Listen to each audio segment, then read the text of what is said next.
Hey guys, welcome back to my vlog channel আৰু আজি হল 17 এপ্ৰিল বৃহস্পতিবাৰ সো আজি আমি কৰবলে যাই আছো কলৈ যাই আছো কিয় যাই আছো ভিডিওটি লাষ্টলৈ চাই থাকিলে গম পাব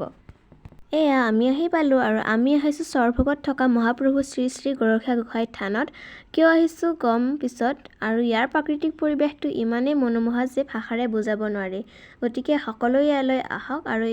এইটো হল এই মন্দিৰটোত থকা পুখুৰীটো ইয়াত সকলোৱে মুৰি তুৰি দিয়ে আনদিনা ইয়াত কাছাও থাকে কিন্তু আজি আমি কাছ দেখা নাপালো আৰু এইবোৰ পাৰ চৰাই ইমান ধুনীয়াকৈ পৰি থাকে নহয় দেখিলে ভাল লাগি যায় আৰু ইয়াত ধুনীয়া ধুনীয়া গছ গছনি আছে মূৰ্তি আছে বহুত ভাল লাগে আহি লগতে মাহতে কিবা কিবি কিনিলেও দোকানত আৰু এতিয়া কিবা খাই ললো আমি ফুৰি আছিলো এনে আৰু নামঘৰৰ ভিতৰত নাম কীৰ্তন চলি আছে আৰু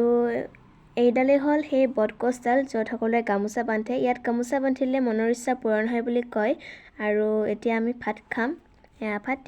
ভাত চাত খোৱা হ'ল আৰু এতিয়া আমি ঘৰলৈ উভতি আছো আচলতে আজি আছিলে আমাৰ মাহঁতৰ এনিভাৰ্সাৰী সেই গতিকে মাহঁতে আশীৰ্বাদ ল'বলৈ মন্দিৰলৈ আহিছিলে আৰু বহুতেই ভাল লাগিল যায় আৰু অহাৰ সময়ত আকাশখন কিমান ধুনীয়া লগাইছিলে চাওকচোন সো এতিয়া আমি ঘৰলৈ উভতি যাই আছো আৰু লাষ্টত মই দিয়া গিফ্টটো দেখাই দিও এইটো গিফ্ট মই মাহঁতক দিছো আৰু কেনেকুৱা লাগিছে জনাব এয়া মাহঁতৰ ফটো আছে ভাল লাগিছে নে নাই জনাই দিব দেই সো আজিৰ ভ্লগটোৰ ইমানতে সামৰণি পৰিল বাই বাই